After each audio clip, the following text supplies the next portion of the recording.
Namaste everyone, greetings from Vivekananda PU College. Today we are going to discuss about first chapter in biology, that is living world. Okay. What is biology? Biology is most beautiful subject. It is very easy to score and even very easy to understand the concept. Okay. Study of all the living things and their life process, okay, is called biology. So simple definition. Study of all the living things and their life process is called as a biology. I hope you are doing fit and fine in this corona pandemic. I pray for your health and wealth.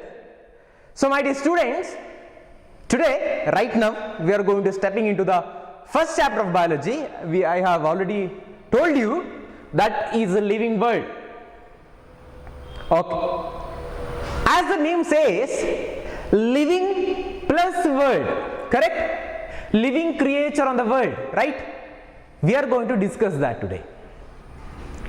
When I say the term called living, you must know the definition. What do you mean by living?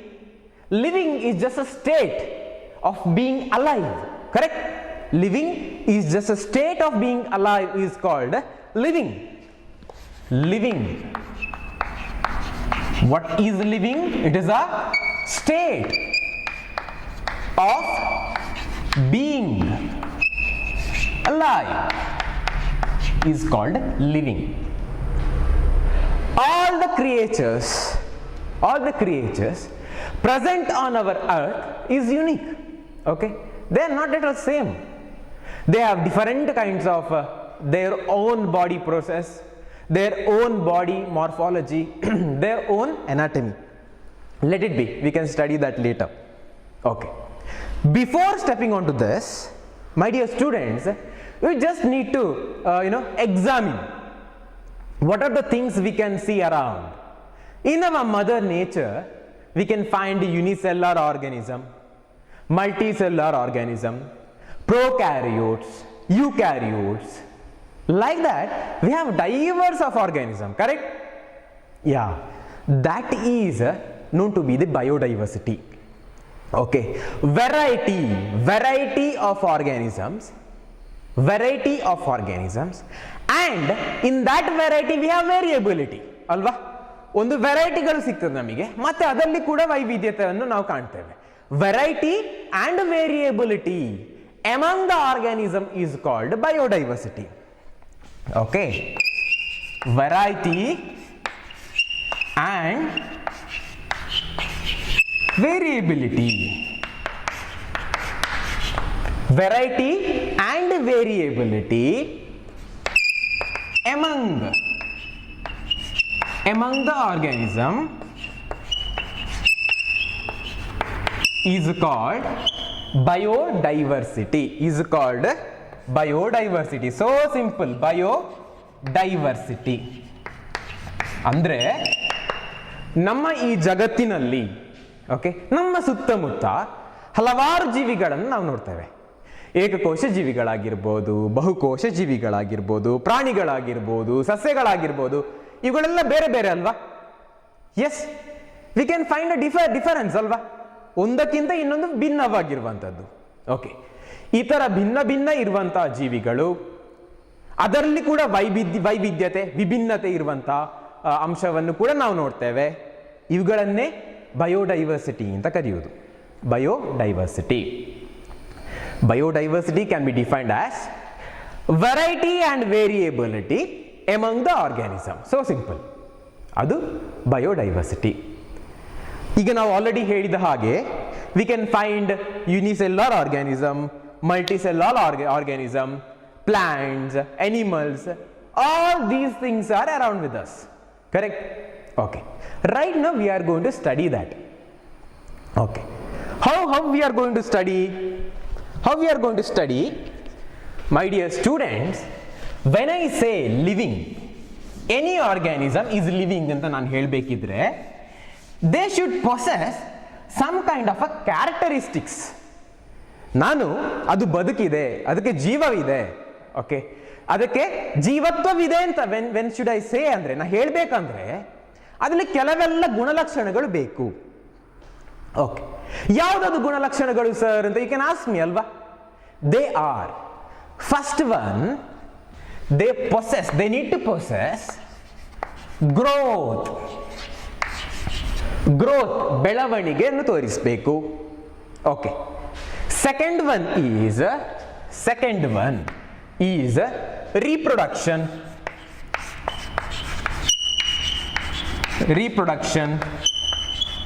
They must show reproduction. Third one is metabolism.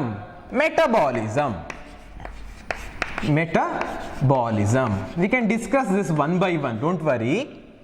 First one is growth, second one is reproduction, third one is metabolism. Hagidre fourth one ಏನು sir? Fourth one is called cellular organization. We can discuss that, don't worry. Cellular organization.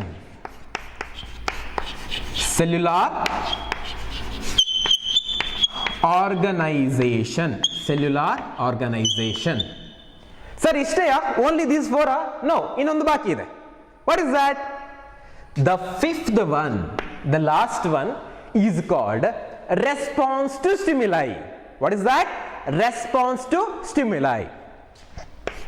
Response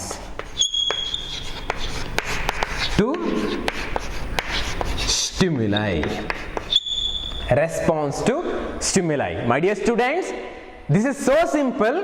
When I say the thing called a living, ಯಾವುದೋ ಒಂದು ಬದುಕಿದೆ ಅಂತ ನಾ ಹೇಳಬೇಕಿದ್ರೆ they should possess these characteristics. ಈ ಗುಣಲಕ್ಷಣಗಳನ್ನು ಅವು ಹೊಂದಿರಬೇಕು ಅಂತ ಅಷ್ಟೇ. ಯಾವ ಗುಣಲಕ್ಷಣಗಳು ಸರ್ ಅಂತ ನೀವು ಕೇಳಿದ್ರೆ, the first one is growth, second one is reproduction, third one is metabolism, fourth one is cellular, what is this? Organization, fifth one is response to stimuli. ಒಂದು ಬೆಳವಣಿಗೆಯನ್ನು ತೋರಿಸಬೇಕು.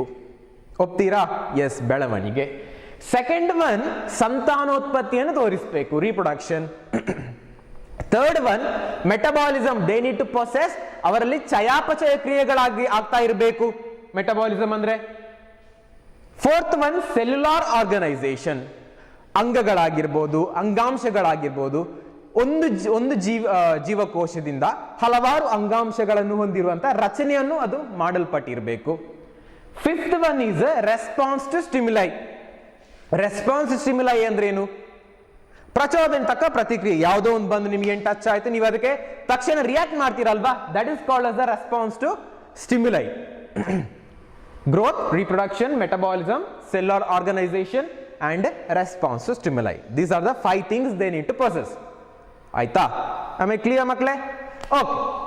Now we are going to discuss one by one. ಆರಾಮ್ಸೆ one by one discuss ಮಾಡ್ತಾ ಹೋಗುವ. As I told you, the thing called growth ಅಂತ ನಾನೇನು ಹೇಳಿದೆ, growth, the definition for growth, normal ನೀವು ಹೇಗೆ ಹೇಳ್ತೀರಾ? ಗ್ರೋತ್ ಅಂದ್ರೆ ಬೆಳವಣಿಗೆ ಅಂದ್ರೆ ಹೇಗೆ ಏನ್ ಹೇಳ್ತೀರಾ ಸರ್? ಬೆಳೀತಾ ಹೋಗುದು, ಕರೆಕ್ಟ್. ಬೆಳೀತಾ ಹೋಗುದು in the sense we are increasing our mass ಅಲ್ವಾ? ಓಕೆ. ಒಮ್ಮೆ ನೀವು ಬೆಳೆದು ದೊಡ್ಡವರಾದ ನಂತರ ಮತ್ತೆ ಆ ಬೆಳವಣಿಗೆಯನ್ನು ಕುಗ್ಗಿಸ್ಲಿಕ್ಕೆ ಆಗ್ತದಾ? ನೀವು ಹೈಟ್ ಆಗಿ ಎತ್ತರ ಆಗಿರ್ತೀರಿ, ಬೇಡ ಸರ್ ನನಗೀಗ ಹೈಟ್ ಎತ್ತರ ಬೇಡ, ನಾ ಚಿಕ್ಕ ಕುಳ್ಳಾಗ್ತೇನೆ ಅಂತ ನಿಮಗೆ ನೋಡ್ಲಿಕ್ಕೆ ಆಗ್ತದಾ? No, it is not possible ಅಲ್ವಾ? ಸೊ ಮೀನ್ಸ್ ಏನು? ಅದು ಪರ್ಮನೆಂಟ್ ಚೇಂಜ್. ಗ್ರೋತ್ ಅಂತ ಹೇಳುದು it is a permanent change. Permanent in the sense ಏನು? It is irreversible. ಒಮ್ಮೆ ಬೆಳವಣಿಗೆ ನಾವು ಈಗ ಆಗ್ತಾ ಹೋಗುವಾಗ, ನಾನು 5.9 ಇದ್ದೇನೆ ಹೈಟ್ ನಂದು, ಈಗ ಒಂದು 6 ಆಗ್ತೇನೆ, 6.1 ಆಗ್ತೇನೆ. ನನಗೆ ಬೇಕಾದಾಗ 6.1ರಿಂದ 5.9 ಬರ್ಲಿಕ್ಕೆ ಸಾಧ್ಯ ಇದೆಯಾ? ನೋವೇ ಅಲ್ವಾ? ಓಕೆ. ಗ್ರೋತ್ ಅಂದ್ರೆ ಹಾಗೆ, it is a permanent irreversible. Okay. increase in the mass of organism, okay. In makle, what is the definition you can give for growth? It is a permanent,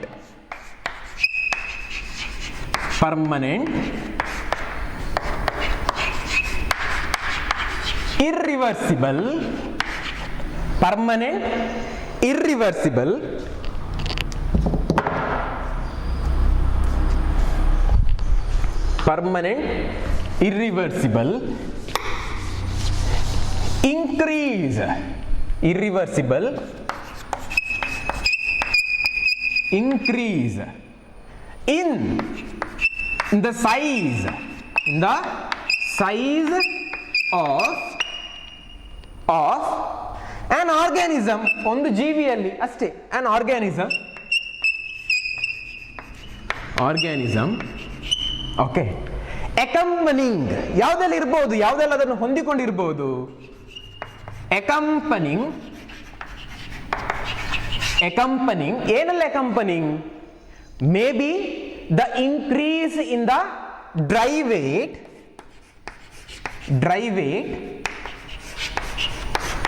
or biomass, increase in the dry weight or biomass. More technically ನಮ್ಮ ದೇಹದ ಬೆಳವಣಿಗೆಯನ್ನು ನಾವು ಈ ತರ define ಮಾಡ್ತೇವೆ. It is a permanent change, ಹೌದು. Irreversible, ಮತ್ತೆ reverse ಮಾಡ್ಲಿಕ್ಕೆ ಆಗುದಿಲ್ಲ, ಹೌದು.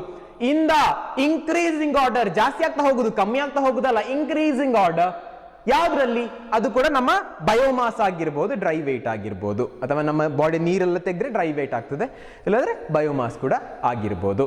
ಅದನ್ನು ನಾವು ಏನಂತ ಕರಿತೇವೆ, we call this as a growth. Okay, there is something, ನಿಮ್ಮ ಟೆಕ್ಸ್ಟ್ ಬುಕ್ ಅಲ್ಲಿ they mentioned we have a twin character in the growth ಅಂತ.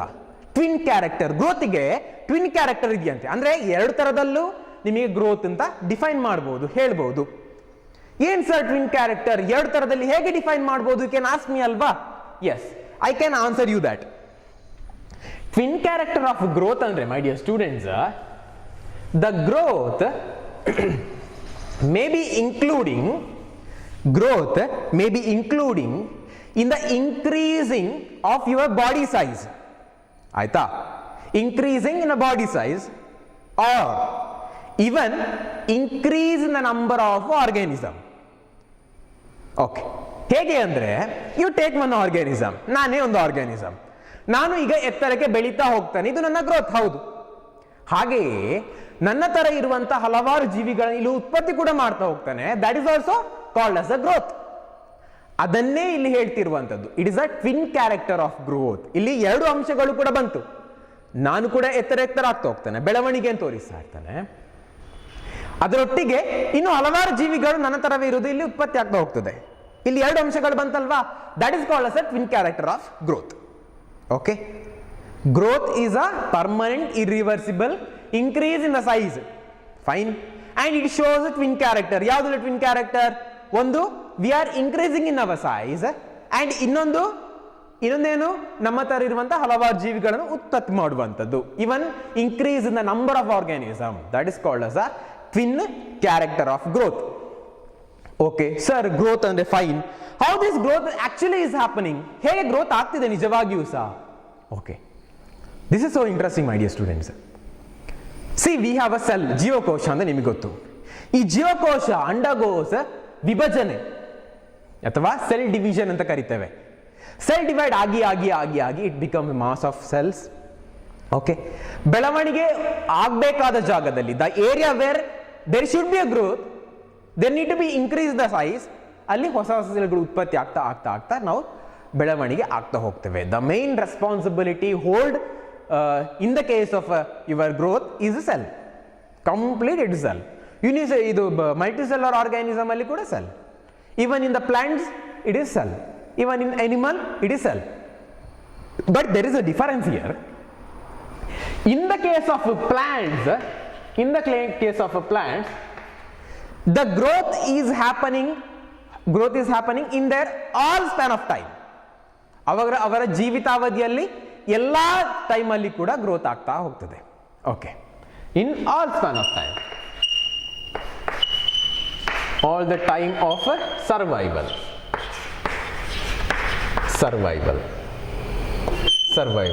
What about animals? ಎನಿಮಲ್ಸ್ ಅಲ್ಲಿ ಹೇಗೆ ಸರ್? ನೋ, ಎನಿಮಲ್ಸ್ ಅಲ್ಲಿ only certain period of time, ಅವರ ಜೀವಿತಾವಧಿಯಲ್ಲಿ ಕೇವಲ ಒಂದು ಸರ್ಟನ್ ಪೀರಿಯಡ್ ಆಫ್ ಟೈಮ್, ಒಂದು ಕಾಲಘಟ್ಟದಲ್ಲಿ ಮಾತ್ರ ಈ ಬೆಳವಣಿಗೆಯನ್ನು ನೀವು ನೋಡಬಹುದು. Certain period of time. Plants ಅಲ್ಲಿ ಎಲ್ಲ ಟೈಮಲ್ಲಿ ಕೂಡ ಆಗ್ತಾ ಇರ್ತದೆ, ಅದರ ಜೀವಿತಾವಧಿಯಲ್ಲಿ ಅದು ಸಾಯುವವರೆಗೆ ಗ್ರೋತ್ ಅನ್ನು ತೋರಿಸ್ತಾ ಇರ್ತದೆ. ಅನಿಮಲ್ಸ್ ಅಲ್ಲಿ ಆಗಲ್ಲ, ಒಂದು ಜೀವಿತಾವಧಿಯವರೆಗೆ, ಒಂದು ಕಾಲಘಟ್ಟದವರೆಗೆ ಮಾತ್ರ they are probably showing the growth. Fine, that is about your growth. Next we are going to talk about the reproduction. Reproduction ಬಗ್ಗೆ ಮಾತಾಡುವ. ಏನು ರೀಪ್ರೊಡಕ್ಷನ್ ಅಂದ್ರೆ, ಹೇಗಿರ್ತದೆ reproduction? Okay, reproduction is just a process in which organism giving birth to young ones. Organism, it is a process. ಎರಡನೇ ವಿಷಯದ ಬಗ್ಗೆ ಮಾತಾಡ್ತಿದ್ದೇನೆ, reproduction ಬಗ್ಗೆ ಮಾತಾಡ್ತಿದ್ದೇನೆ. Reproduction, okay, it is a process. It is a process of giving birth, of giving birth, ಜನ್ಮ ಕೊಡುವಂತದ್ದು. Birth ಯಾರಿಗೆ? To the young ones, to the young ones, to the young ones, young ones by the organism, by the organism. Organism ಅಂದ್ರೆ ಒಂದು ಜೀವಿ ತನ್ನ ಹಾಗೆ ಇರುವಂತಹ ಇನ್ನೊಂದು ಜೀವಿಗೆ ಜನ್ಮ ಕೊಡುವಂಥದ್ದು. That is called as a reproduction. How do you define reproduction, ಮಕ್ಕಳೇ? It is a process of giving birth to the young ones by the organism. By the organism. That is the proper definition for reproduction. Okay. If ಯಾವುದೋ ಒಂದು ಕ್ರಿಯೆ ಆಗ್ತಿದ್ರೆ there should be ಒಂದು motive, ಅದಕ್ಕೆ ಅದರದೇ ಆದ ಕಾರಣಗಳು ಬೇಕಲ್ವಾ? ಎಸ್. ಹಾಗಿದ್ರೆ ರೀಪ್ರೊಡಕ್ಷನ್ ಯಾಕೆ ಬೇಕು? ಒನ್, ಓಕೆ, ಯಾಕೆ ರೀಪ್ರೊಡಕ್ಷನ್ ಬೇಕು ಅಂದ್ರೆ, to maintain its a species community one generation to another generation, ಅಥವಾ ಅಕ್ರಾಸ್ ಜನರೇಷನ್. ಅಂದ್ರೆ ಇಲ್ಲಿ ಸೇ ಎಕ್ಸಾಂಪಲ್, ನಾವು ಮನುಷ್ಯರು ಇದ್ದೇವೆ, we are the human here, ನಾವೆಲ್ಲಿದ್ದೇವೆ. ಓಕೆ, ಈಗ ವಿ ಆರ್ ಪ್ರೊಸೆಸಿಂಗ್ ರೀಪ್ರೊಡಕ್ಷನ್. ಯಾಕೆ? ನಮ್ಮ ಹಾಗಿರುವಂತ ಇನ್ನೊಂದು ಜೀವಿಗೆ ನಾವು ಜನ್ಮ ಕೊಡ್ತೇವೆ. ಯಾಕೆ ಅಂದ್ರೆ ನಮ್ಮ ಈ ಕಮ್ಯುನಿಟಿ ನಾವು ಸತ್ತ ನಂತರ ಕೂಡ ಅದು ಕಂಟಿನ್ಯೂ ಆಗ್ತಾ ಹೋಗ್ಬೇಕು ಅಲ್ವಾ? ಈಗ ನಮ್ಮ ಜನರೇಷನ್ ಸತ್ತ ನಂತರ ನೆಕ್ಸ್ಟ್ ಜನರೇಷನ್ ಅಲ್ಲಿ ಹುಟ್ಟಿಕೊಳ್ಬೇಕು. ನಮ್ಮ ಸ್ಪೀಶೀಸ್ ಕಮ್ಯುನಿಟಿ ಅಲ್ಲಿ ಕಂಟಿನ್ಯೂಸ್ ಆಗಿ ಬರ್ತಾ ಇರಬೇಕು ಈ ಜಗತ್ತಿಗೆ. That is the reason to maintain the species community.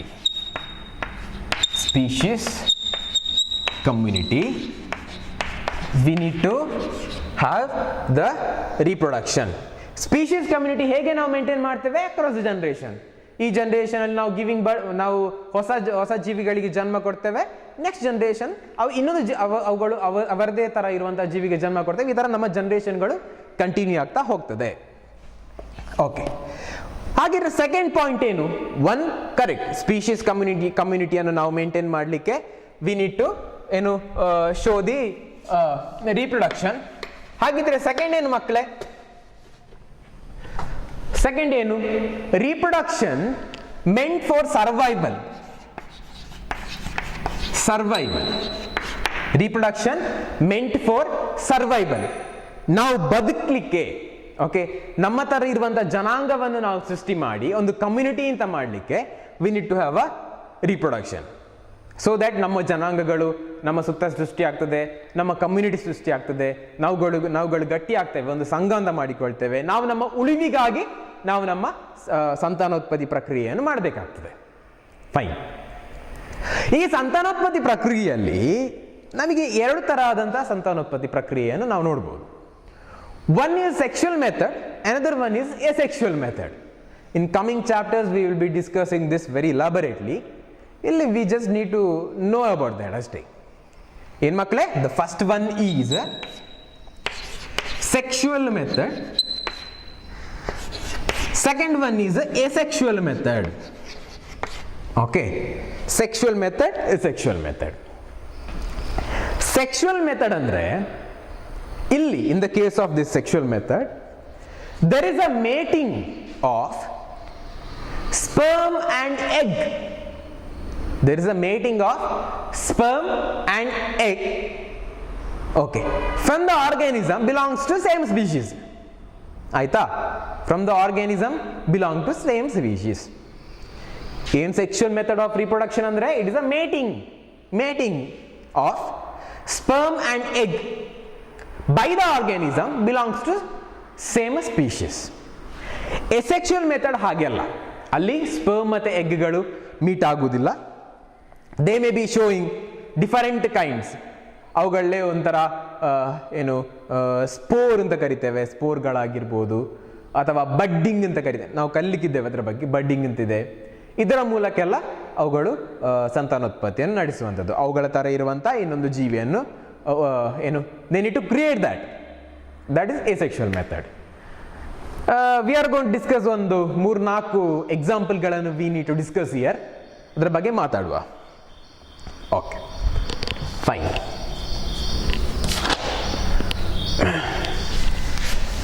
My dear students, I have already told you sexual method and asexual method of reproduction. Sexual method of reproduction ಬಗ್ಗೆ ಅಷ್ಟೇ ಮಾತಾಡಲಿಕ್ಕಿಲ್ಲ ನಾವಿಲ್ಲಿ. asexual method of reproduction ಒಂದು 4 example ಇದೆ, ಅದರ ಬಗ್ಗೆ ನಾವು ಇಲ್ಲಿ discuss ಮಾಡುವ. Okay, you may be aware about fungus ಅಲ್ವಾ? ಫಂಗಸ್ ಅನ್ನು ಕೇಳಿರ್ತೀರಿ.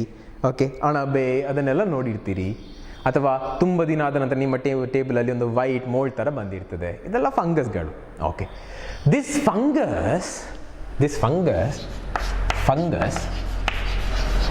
Can be reproduce by producing some spores. ಕಣ್ಣಿಗೆ ಕಾಣದಂತಹ ಒಂದು ಚಿಕ್ಕ ಡಾಟ್ ಥರ ಇರುವಂಥ ಸ್ಪೋರ್ಸನ್ನು ದೇ ಪ್ರೊಡ್ಯೂಸ್. ಓಕೆ, ಅದರ ಮೂಲಕ ಅವುಗಳು ಸಂತಾನೋತ್ಪತ್ತಿಯನ್ನು ನಡೆಸ್ತದೆ. ಆ ಸ್ಪೋರ್ಗಳು ಯಾವುದೋ ಒಂದು ಸುಟೇಬಲ್ ಎನ್ವೈರನ್ಮೆಂಟಿಗೆ ಬಿದ್ದಾಗ, when the favourable condition arise, these spores will form the fungus. ಆಯ್ತಾ? That is one way of reproduction.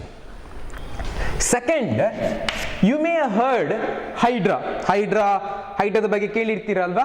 S, hydra, it is reproducing by showing budding. Hydra reproducing by showing budding. Hydra ಮಾತ್ರ ಅಲ್ಲ, some yeast ಕೂಡ ಹಾಗೆ. They need to reproduce by budding. ಹೇಗೆ budding ಅಂದರೆ, in the mother body ಒಂದು ಚಿಕ್ಕ ಬಡ್ like ಮೊಗ್ಗು ಥರ ಇರುವಂಥ ಸ್ಟ್ರಕ್ಚರ್ ಎಮರ್ಜ್ ಆಗ್ತದೆ, ಅರೈಸ್ ಆಗ್ತದೆ. ಅದು ಬೆಳೀತಾ say this is a mother body, ಇನ್ನು ಚಿಕ್ಕ ಒಂದು ಬಡ್ ಥರ ಎಮರ್ಜ್ ಆಗ್ತದೆ. ನೆಕ್ಸ್ಟ್ ಫ್ಯೂಚರಲ್ಲಿ ಇದು ಡಿಟ್ಯಾಚ್ ಆಗ್ತದೆ ಮಕ್ಕಳೇ. This will be separate, mother body separate, the daughter body separate. ಯಾವಾಗ ಅದು ಸಬ್ಸ್ಟ್ರೇಟಮಿಗೆ ಅಥವಾ ಸುಟೇಬಲ್ ಎನ್ವೈರನ್ಮೆಂಟಿಗೆ ಬಿದ್ದರೆ they become a independent individual. That is called as a budding. Okay, next there is something called ಪ್ಲನೇರಿಯಾದ ಬಗ್ಗೆ ಕೇಳಿರ್ತೀರಿ ಅಲ್ವಾ? ಫ್ಲಾಟ್ ವರ್ಮ್ ಅಂತ ಕರಿತೇವೆ. Flatworm, planaria, flatworm. This shows regeneration.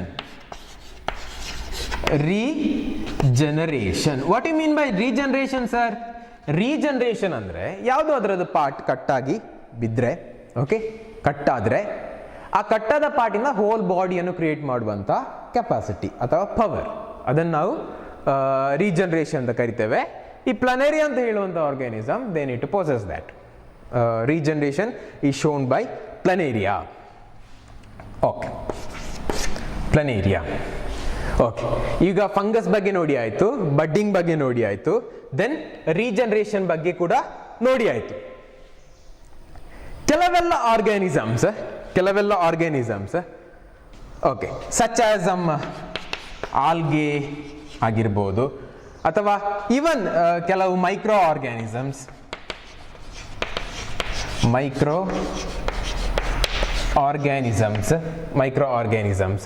Okay, ಅವುಗಳು ಏನು ಮಾಡ್ತದೆ ಅಂದರೆ, from their mother body only they form some branches.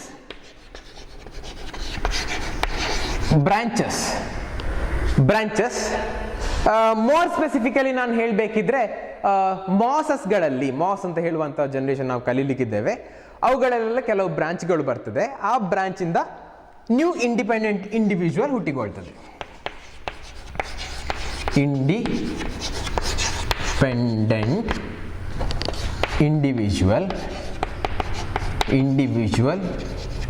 They need to form.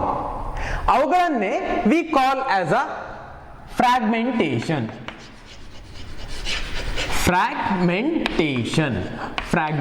ಕೆಲವು ಆಲ್ಗೆಗಳಲ್ಲಿ, ಕೆಲವು ಮೈಕ್ರೋ ಆರ್ಗ್ಯಾನಿಸಮ್ಸ್ನಲ್ಲಿ ಓಕೆ ಈ ಥರ ಫ್ರಾಗ್ಮೆಂಟೇಷನ್ ಅಂತ ಹೇಳುವಂಥ ಪ್ರೊಸೆಸ್ ಕೂಡ ಇದೆ. ನಥಿಂಗ್ ಬಟ್ ಅದರ ಮದರ್ ಬಾಡಿ ಒಂದು ಚಿಕ್ಕ ಬ್ರಾಂಚ್ ರೈಸ್ ಆಗ್ತದೆ, ಆ ಬ್ರಾಂಚ್ ನಂತರ ಸಪರೇಟ್ ಆಗಿ ಹೊಸ ಇಂಡಿಪೆಂಡೆಂಟ್ ಇಂಡಿವಿಜುವಲ್ ಆಗಿ ಉಳ್ಕೊಳ್ತದೆ.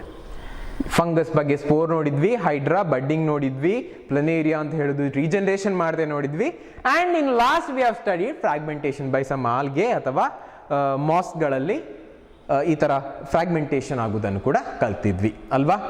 ಇಲ್ಲಿಗೆ ನಮ್ಮ ರೀಪ್ರೊಡಕ್ಷನ್ ಆಯಿತು. Next is very interesting, that is metabolism. Okay, ಅದರ ಬಗ್ಗೆ ಈಗ ಕಲಿಯುವ. I already told you my dear students, ಈ ಮೆಟಬಾಲಿಸಮ್ ಅಂದರೆ ಚಯಾಪಚಯ ಕ್ರಿಯೆಗಳು ಅಂತ ಅಲ್ವಾ. ಮೆಟಬಾಲಿಸಮ್ ಈಸ್ ಅ ಚಯಾಪಚಯ ಕ್ರಿಯೆಗಳು ಅಂತ ಹೇಳಿದ್ದೇನೆ. ಹಾಗಿದ್ರೆ ಏನು sir metabolism more technically? Metabolism is so simple, my dear students.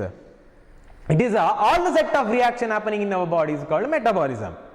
Or more technically ನಾನು ಹೇಳಬೇಕಿದ್ರೆ, all the set of reaction happening in any organism, ಯಾವುದೇ ಜೀವಿಯಲ್ಲಿ ಅದರ ದೇಹದಲ್ಲಿ ಆಗ್ತಾ ಇರುವಂಥ ಎಲ್ಲ ಥರದ ಕ್ರಿಯೆಗಳು, ಅದನ್ನೇ ನಾವು ಮೆಟಬಾಲಿಸಮ್ ಅಂತ ಕರೀತೇವೆ. All the set of reaction, all the set of reactions happening ಅಥವಾ carrying out happening in any organism is called metabolism.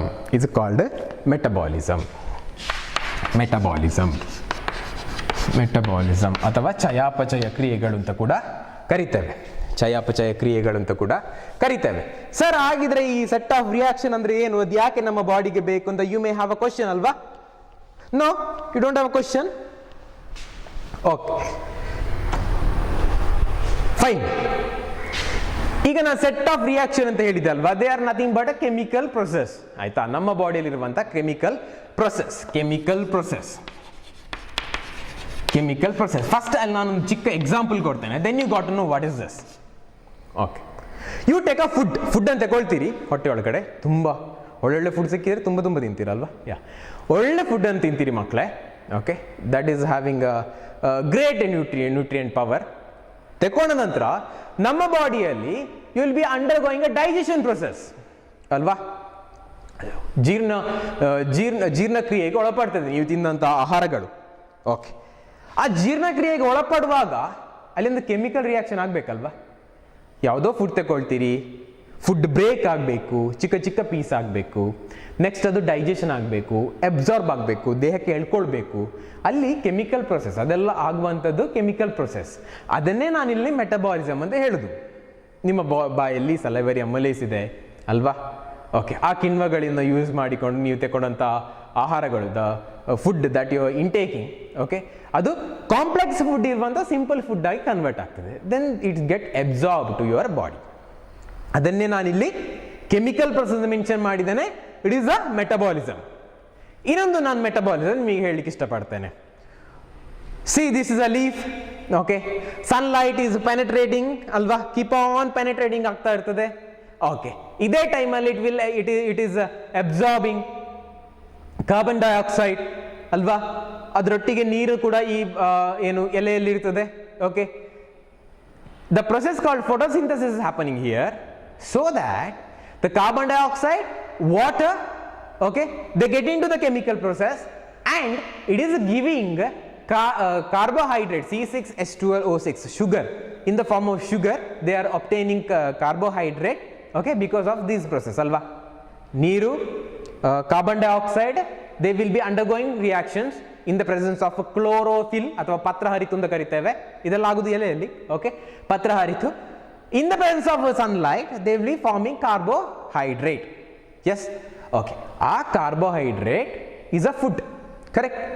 ಅದು ಕೂಡ ಒಂದು ಮೆಟಬಾಲಿಕ್ ಆಕ್ಟಿವಿಟಿ. ನಾವು 2 ಎಕ್ಸಾಂಪಲ್ ನೋಡಿದ್ವಿ ಮಕ್ಕಳೇ. One is a production of food in the case of a plant, ಇನ್ನೊಂದು the conversion of complex food into simple inside our body, that is called as a digestion. photosynthesis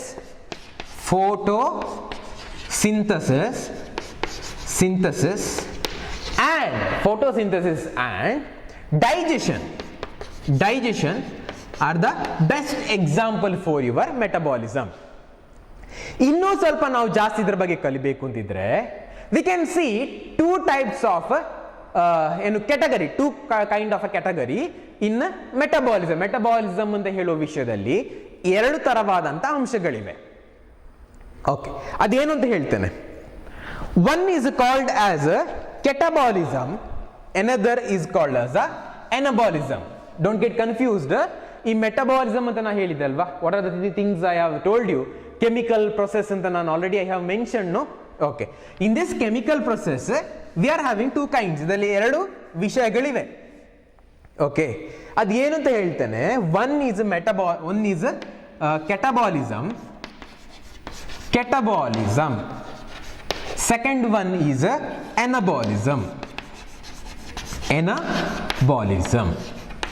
Name says itself alva, catabolism nothing but cutting down, breaking. Anabolism is you are segregating, ಯಾವುದೋ ಒಂದನ್ನು ಒಂದು ಮಾಡುವಂಥದ್ದು, you are forming something ಅಥವಾ you are producing something new ಅಂತ. Okay, ಕೆಟಬಾಲಿಸಮ್ಗೆ best example ನಾನು ಕೊಡ್ತೇನೆ, ಮತ್ತೆ ಅದನ್ನು ನಾನು ಡಿಫೈನ್ ಮಾಡ್ತೇನೆ. Okay, best example for catabolism is our digestion, ಜೀರ್ಣಕ್ರಿಯೆ ಆಗುವಂಥದ್ದು. Best example for anabolism is photosynthesis.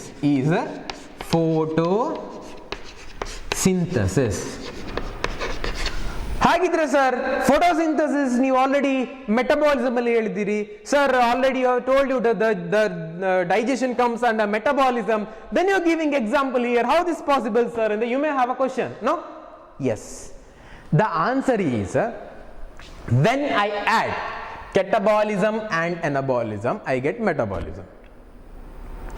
In our body ಹಲವಾರು ಹೊಸ ಪದಾರ್ಥಗಳನ್ನು ಉತ್ಪತ್ತಿ ಮಾಡ್ತಾ ಇರ್ಬೋದು ಅಲ್ವಾ, ಅಥವಾ ನಾ ತಗೊಂಡ ಫುಡ್ ಅನ್ನು ಬ್ರೇಕ್ ಮಾಡ್ತಾ ಇರ್ಬೋದು, ಕರೆಕ್ಟ್. 2 ಪ್ರೊಸೆಸ್ ಕೂಡ ಆಗ್ತಾ ಇರ್ಬೋದು. ಅಲ್ಲಿ ಎನಬಾಲಿಸಮ್ ಇದೆ, ಕೆಟಬಾಲಿಸಮ್ ಇದೆ. ಅದನ್ನೇ ನಾವು ಮೆಟಬಾಲಿಸಮ್ ಅಂತ ಹೇಳುದು. ಕೆಟಬಾಲಿಸಮ್ ಅಂದ್ರೆ ಬ್ರೇಕಿಂಗ್ ಡೌನ್, ಯಾವುದೋ ಒಂದು ದೊಡ್ಡ ಅಂಶ ಇದೆ ನಿಮ್ಮಲ್ಲಿ, ಅದನ್ನು ಪೀಸ್ ಆಗಿ ಕಟ್ ಮಾಡೋದು, ಈಸ್ ಕಾಲ್ಡ್ ಕೆಟಬಾಲಿಸಮ್. ಎನಬಾಲಿಸಮ್ ಅಂದ್ರೆ ಏನು? ಈ ಪೀಸ್ ಇದ್ದಂಥ ಅಂಶಗಳನ್ನು ನಾವು ದೊಡ್ಡ ಒಂದು ಕಾಂಪ್ಲೆಕ್ಸ್ ಮೊಲಿಕ್ಯೂಲ್ ಅನ್ನು ಪ್ರೊಡ್ಯೂಸ್ ಮಾಡುವಂಥದ್ದು. ಆ ಚಿಕ್ಕ ಅಂಶಗಳನ್ನು ಏನು ಒಟ್ಟಿಗೆ ಸೇರಿಸಿಕೊಂಡು ಒಂದು ಒಳ್ಳೆ ಅಂಶವನ್ನು ನಾವು ಪ್ರೊಡ್ಯೂಸ್ ಮಾಡೋದು ಎನಬಾಲಿಸಮ್. ಇಲ್ಲಿ 2 example. Digestion is catabolism, breaking down ಆಗ್ತದೆ. ಫೋಟೋಸಿಂಥಸಿಸ್ ಈಸ್ ಎನಬಾಲಿಸಮ್, ಅಂದರೆ ನೀವು ಕಾರ್ಬನ್ ಡೈಆಕ್ಸೈಡ್ ಮತ್ತು ನೀರನ್ನು ಸೇರಿಸಿಕೊಂಡು ಕಾರ್ಬೋಹೈಡ್ರೇಟ್ ಅನ್ನು ಪ್ರೊಡ್ಯೂಸ್ ಮಾಡ್ತೀರಲ್ವಾ, that comes under anabolism. What do you mean by metabolism, my dear students? All the set of reaction happening where in any organism is called metabolism. It is a chemical process. ಇನ್ನೊಂದರ ನೀವು definition ಕೂಡ ಕೊಡ್ಬೋದು, chemical process in an organism. All the chemical process that is carrying out in any organism is called as a metabolism ಕೂಡ ನೀವು ಹೇಳ್ಬೋದು. ಅದರಲ್ಲಿ 2 types, catabolism and anabolism. ಎಕ್ಸಾಂಪಲ್ಗಳನ್ನು ಕೂಡ ನೋಡಿದ್ದೇವೆ, digestion and photosynthesis. I hope this is clear ಅಲ್ವಾ? Okay, next we are going to discuss cellular organization. ಆ cellular organization ಏನು ಅಂತ ನಾವೀಗ ನೋಡ್ಲಿಕ್ಕಿದ್ದೇವೆ. Okay, my dear students, you may already know what you mean by cell ಅಲ್ವಾ? Cell ಅಂದ್ರೆ ಏನು ಅಂತ ನಿಮಗೆ ಗೊತ್ತಿದೆ, ಜೀವಕೋಶ ಅಂದ್ರೆ ಏನು ಅಂತ ಗೊತ್ತಿದೆ. Okay, you have a common definition for that. What is that? It is a basic unit of life. Cell is a basic unit of life. ಅದರಿಂದವೇ ನಮ್ಮಲ್ಲಿ ಜೀವತ್ವ ಇರುವಂಥದ್ದು. You may have that ಅಲ್ವಾ? Okay, cellular organization.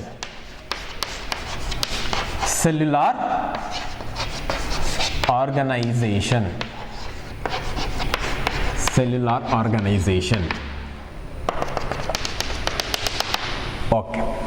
Cell is a basic unit of a body. Okay. This cell, okay, that is very important to carry out any process, any life process. So cell or cellular organization is defining life process. Andre we have a unicellular organism. In a unicellular organism, what you have, only those cell, only that cell is responsible to carry out every process, alva? ಸಂತಾನೋತ್ಪತ್ತಿ, the reproduction ಆಗಿರ್ಬೋದು, growth ಆಗಿರ್ಬೋದು, ಅವ್ರ metabolism ಆಗಿರ್ಬೋದು, ಎಲ್ಲ ಆಗುದಲ್ಲಿ in only one cell. Correct, ಅದಕ್ಕೆ unicellular ಅಂತ ಹೇಳುದು. So that is cell is responsible for all these process. ಅಂದ್ರೆ nothing but life process. Those one cell is responsible to carry out the life process, ಅಲ್ವಾ? Now unicellular organism ಅಲ್ಲಿ only one cell carrying out life process. What about multicellular? Here in multicellular, a group of cells are assigned to carry out a particular function. Unicellular, only one cell. Multicellular is consisting many cells, correct? So a particular group of cell is responsible to carry out a particular function so that the life goes.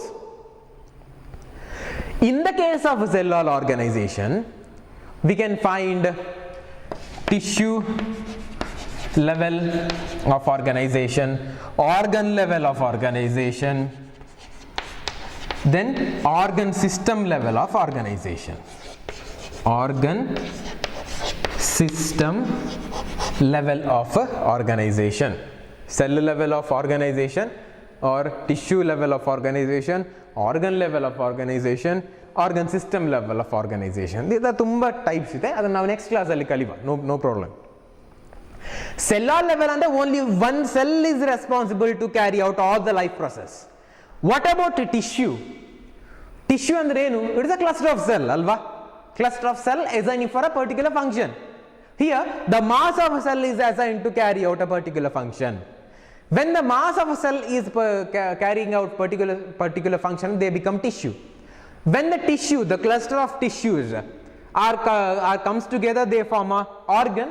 Then organ, if the organ is meant for carry out particular process, andre it is a organ level. ಈ organ level ಅಂದ್ರೆ ಏನು ಮಕ್ಕಳೇ?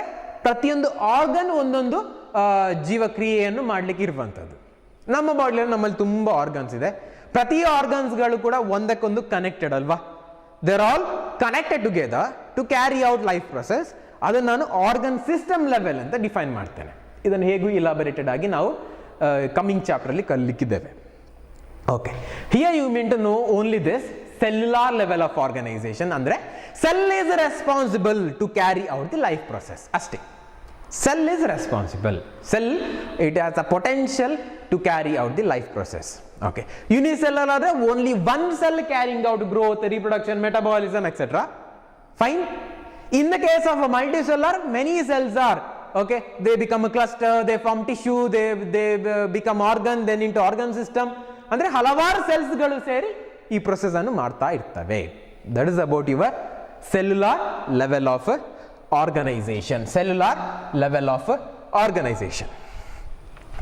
Third one, fifth one we are going to discuss is a response to stimuli.